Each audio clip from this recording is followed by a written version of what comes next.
Olá, estudantes da Educação de Jovens e Adultos. Todos bem? Seguimos com a nossa nova aula de língua portuguesa. E, como sempre fazemos, começamos com uma nova reflexão. Quem eu trouxe hoje para nos ajudar a pensar um pouco sobre a nossa vida, sobre o nosso jeito de ser, é essa incrível escritora, Clarice Lispector. Clarice Lispector não é brasileira, né? Ela é da Ucrânia. Mas viveu muito tempo aqui, veio muito criança para o Brasil, então se considera uma brasileira, né? Ela escreveu o seguinte: o que você tem, todo mundo pode ter, mas o que você é, ninguém pode ser. Olha isso, quanto traz de informação. Lembra que falávamos numa outra aula sobre identidade? O que você tem, qualquer pessoa pode ter, mas o que você é só você. O que somos é só nosso, é a nossa identidade. E eu trago esta informação para a gente retomar a aula que a gente viu sobre identidade e diversidade. Será nosso momento de revisão, certo? Vamos relembrar? Começamos pelo conceito. Diversidade é tudo que é diverso, diferente, aquilo que é variado. Identidade é aquilo que tem características específicas. Pode ser de uma pessoa, pode ser de um grupo, pode ser de um ser. Qualquer elemento que existe no mundo tem uma identidade. Características muito específicas dele. Ok? Falando de identidade e diversidade, a gente chega na identidade cultural. Aquilo que compõe a nossa história. Quem nós somos. O que nos identifica, nos caracteriza, o que faz com que a gente seja quem a gente é. E dentro dessa ideia de nossa história, a gente acaba separando, acaba isolando, discriminando e criando ideias falsas sobre aquele que é diferente. Aceitamos o que é igual, mas rejeitamos, recusamos o que é diferente. Conversamos também que o que nos leva a ter um pé atrás, querer um distanciamento, uma recusa com o diferente, é aquele conceito formado por falsas crenças. É aquele preconceito. Nós, qualquer um de nós, ninguém está livre disso, pode criar um preconceito a partir de ideias superficiais sobre algo. Ouvi ali, me disseram quando era criança, escutei falar sobre. Isso faz com que a gente construa um conceito. Se a gente não for atrás, não quiser saber, não pesquisar, não buscar conhecimento, ele se torna um pré-conceito. É um conceito sem conhecer, um conceito pré-concebido. Ok? Vimos também que existem diferentes aspectos de preconceito. Existe o religioso, o de gênero, o econômico, existe o preconceito étnico e o preconceito linguístico.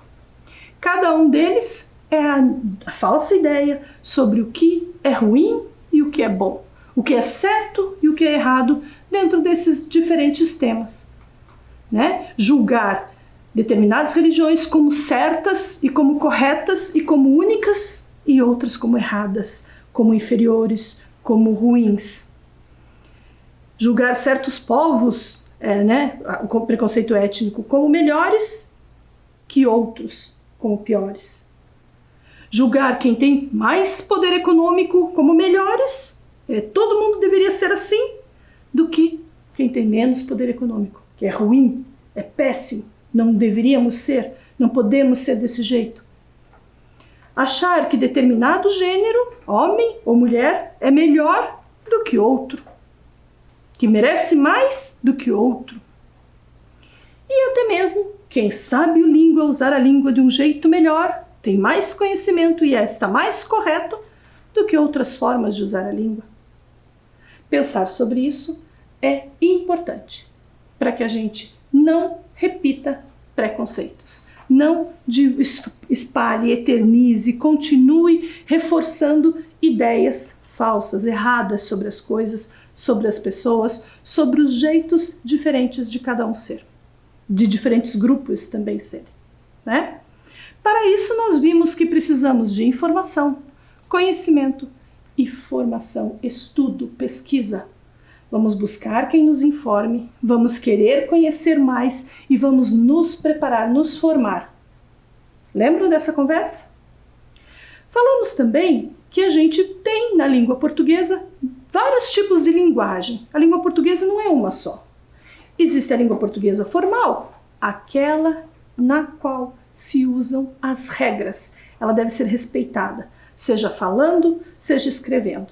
A linguagem formal é o uso das regras da língua portuguesa.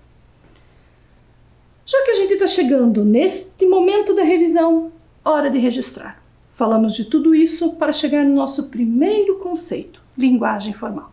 Então agora eu quero que você se organize com o seu caderno, com o seu material e registre a data de hoje e esta informação sobre a língua portuguesa. Vamos lá? Um tempinho.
Então, como vimos, a língua portuguesa tem a linguagem formal e quando ela é utilizada, as regras aparecem, devem ser empregadas, certo? Linguagem formal utiliza necessariamente as normas da língua portuguesa, ok? Mas falamos também de linguagem informal, lembram? Linguagem informal para a gente usar em situações menos formais, com os amigos, com os familiares. E é na linguagem formal que a gente vai usar gírias, por exemplo. Aqui eu coloquei algumas, lembram? Quem não conhece alguma aqui, é só prestar atenção nas conversas ao redor que elas aparecem. Chamar alguém de piá de prédio, né? Querendo dizer que ele tem um estilo de vida diferente de quem não mora em prédio. é de responsa, querer dizer que é de muita responsabilidade, aquilo exige uma certa responsabilidade. Vacilão, largue mão, essa é muito característica do povo de Curitiba. Largue mão, né? Desista disso, abandone essa ideia. Se achando, né? Tá?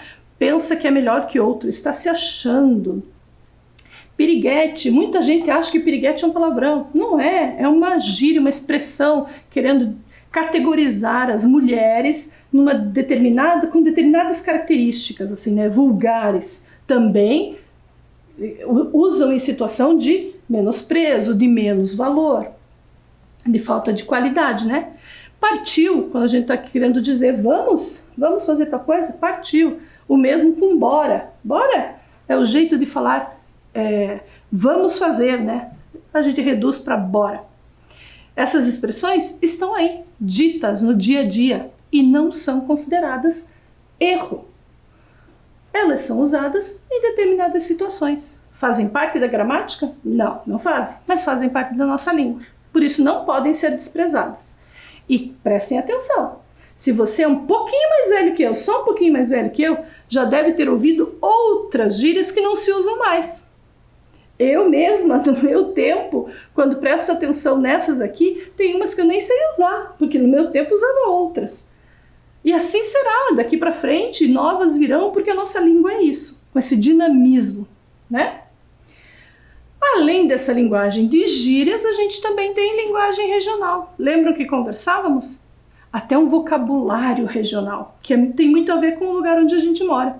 Quem é de Curitiba, por exemplo, conhece muito bem essas 4 aí, ó.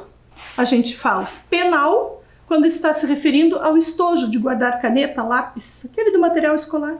Chamamos de penal. Nem usamos mais pena para escrever, mas insistimos nesse nome. Japona, por exemplo, a gente está dizendo daquela jaqueta, normalmente de nylon, né, um material que é impermeável, usada para o frio, usada até para chuva. A gente aqui no Curitiba chama de japona até hoje. Bolacha, tem muitos lugares que só conhece por biscoito. A gente chama de bolacha. Nem sabe qual é a diferença entre biscoito e bolacha. Pra gente tudo é bolacha. E vina, que aqui por conta da nossa também formação social, né? Como se formou a nossa sociedade aqui, a nossa população, a gente chama de vina aquele alimento que é conhecido como salsicha, né? Uma salsicha de um tipo específico, um tipo Viena, que a gente acostumou a chamar de vina. São palavras que compõem a nossa regionalidade, a nossa linguagem aqui regional. Porém, não estão dentro da gramática, mas fazem parte do nosso jeito de falar. Compõem a nossa língua portuguesa, ok? Por isso não podem ser consideradas como erro. Depois de conversar sobre linguagem informal, hora do registro. Vamos agora para este registro aqui. O que é linguagem informal, certo? Pega a sua caneta, o seu caderno e registre aí.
Pronto? Registrado? Aqui nós escrevemos então que a linguagem informal é utilizada no dia a dia, sem a preocupação com as normas da língua portuguesa. Linguagem informal sempre usada muito mais na oralidade do que no registro escrito. Nada impede que você precise escrever um bilhete, um e-mail, uma mensagem por aplicativo e ela seja informal, tá? Isso não é errado, faz parte daquele contexto e compõe a nossa dinâmica da língua. Com tantas informações, hora de realizar algumas atividades. Eu gostaria que vocês agora copiassem e já marcassem. É atividade de alternativa. Eu quero que você pense qual é o uso adequado de uma linguagem informal e marque um X ali. Será que com os amigos ou numa entrevista de emprego? Onde você usaria a linguagem informal com mais cuidado? Copia e já responde.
Vamos conferir? Já deve ter marcado, né? Essa era muito tranquila. É óbvio que usamos a linguagem informal com os amigos. Numa entrevista de emprego, você vai querer mostrar muito conhecimento, o quanto você domina a língua portuguesa para que você seja contratado, para impressionar a pessoa que vai querer te contratar. É ou não é? Segunda atividade. E agora, ao pedir uma informação, qual a linguagem você usaria? Qual seria mais adequada? A formal ou a informal? Pensa, responde. Copia aí.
Pronto? Vamos conferir? Marcou o formal? Claro! Se você não conhece as pessoas, você está ali na rua, precisa de um auxílio, de uma ajuda, você vai ser o mais educado possível e vai mostrar educação com o uso formal da língua, né? Para que a pessoa tenha também a gentileza, a paciência de lhe ensinar, além de entender exatamente o que você precisa. Usar a linguagem formal nessa situação também é para garantir que a pessoa não vai entender tudo errado e te mandar para um lugar completamente diferente, né, do que você desejava. Vamos para a última. Esta é uma atividade de reescrita. Em uma das nossas aulas, nós falamos sobre um texto escrito na língua de Minas Gerais. Aqui eu escolhi a ideia de comida, mas peguei uma linguagem bem informal. Será que você consegue colocar essa escrita bem informal numa escrita formal? Como você escreveria, por exemplo, boia e pra caramba? A frase toda é: essa boia ficou boa pra caramba. Essa linguagem não está errada, mas está bem informal. Como é que você escreveria formalmente? Vamos tentar? Se você não conseguir escrever, tenta falar. Vamos ver se você acerta. Copia e responde aí.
Pronto? Será que você conseguiu? Olha a ideia que eu quis transmitir. Essa refeição ficou muito saborosa. Essa é uma forma bem formal de dizer a mesma ideia que estava na linguagem informal. Você pode ter colocado: este alimento estava muito gostoso, e também está correto, também está bem formal, ok? A expressão boia e pra caramba é que são palavras informais, ok? Seguimos. Eu vou chamar a atenção de vocês para essa palavrinha aqui. Falamos muito nessa aula da importância do conhecimento. E para falar sobre conhecimento, eu quero chamar a atenção na escrita dela. Já que a gente usou tanto, vamos conhecer essa escrita. Mas não vamos conhecer a escrita da palavra toda. Quero chamar a atenção de vocês só para a sílaba inicial. Co. A palavra conhecimento tem sílabas, como toda palavra da língua portuguesa tem pedaços de som. Conhecimento. Quando você fala, o movimento de abrir e fechar da sua boca marcam esses pedaços. Conhecimento. Ok? A palavra conhecimento tem 1, 2, 3, 4, 5 pedaços. Ou seja, 5 sílabas. É uma palavra bem longa, né? Bem extensa, composta por 5 sílabas. Como eu disse para você, a minha aula hoje tem a intenção de chamar a atenção só para a primeira sílaba, co. E vou mostrar como esta sílaba aparece em outras palavras, ok? Vejam só, a palavra conhecimento começa com a sílaba co, assim como a palavra comida. As palavras seguintes também têm a sílaba co, mas no meio, como a palavra sacola ou a palavra banco. A sílaba co pode estar no início de uma palavra, no meio ou no final. E ela compõe novas palavras. Quero que você fique bem atento, preste bastante atenção nesta sílaba e comece a olhar nas palavras escritas ao seu redor se você as identifica. No seu próprio nome, de repente, certo? Comece a observar isso no nome dos seus filhos, de pessoas que você conhece. Para a gente guardar isso na memória, a gente vai fazer mais uma atividade. Você vai copiar e marcar a sílaba co destas 4 palavras. Vamos lá?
pedir para você destacar. Destacar nesse tipo de exercício é dar uma cor, chamar atenção, como eu fiz agora, olha, circulei de azul. Você podia fazer isso com lápis de cor, com apenas circulando com seu lápis de escrever. Dar um destaque para ela, para a sílaba dentro da palavra. Então vamos conferir onde você encontrou a sílaba co na palavra público. Se você marcou esta no final, certíssimo. Na palavra coração, perfeito, logo no início. Na palavra recolher, bem no meio, a sílaba do meio. E na palavra Chico, a última sílaba. Marcadas as sílabas das palavras, vamos para mais uma atividade. O que eu quero agora é que você escreva o nome das figuras. Todas elas são compostas pela sílaba co, ou no meio, ou no início, ou no final. Vejam aí, copo, pescoço, a flechinha está apontando para esta parte do corpo, e macaco. Copie e escreva. Você não precisa desenhar, você não tem as figuras aí. Você pode só escrever as palavras. Vamos lá?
Pronto?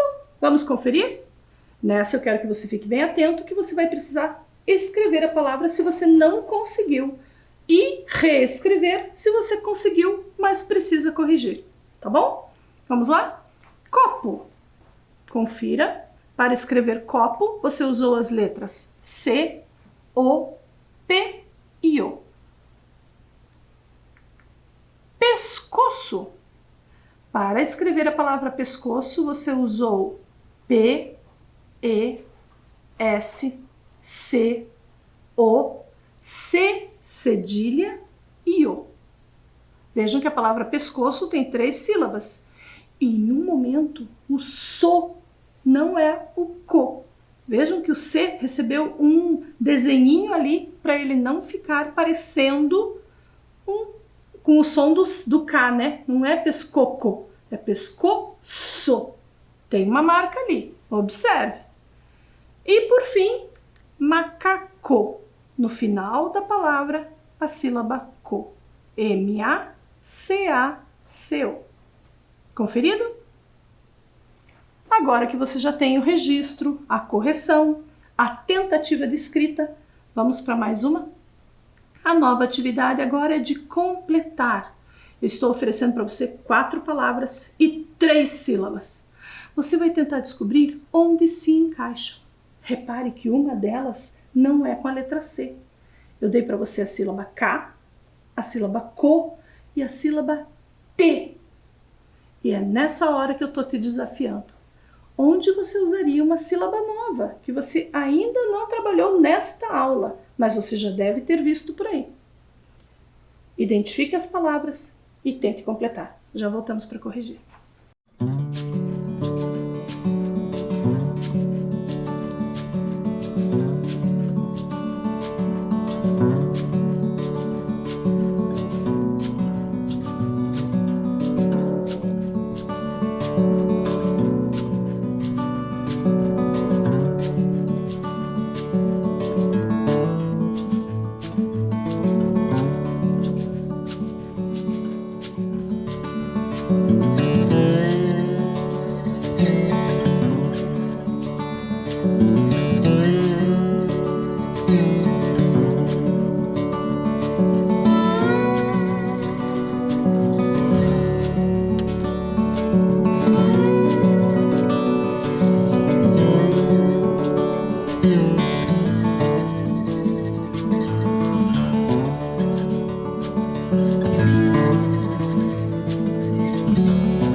Pronto? Vamos conferir? Veja se você acertou. A primeira palavra era capa. Você tinha que completar com a sílaba K.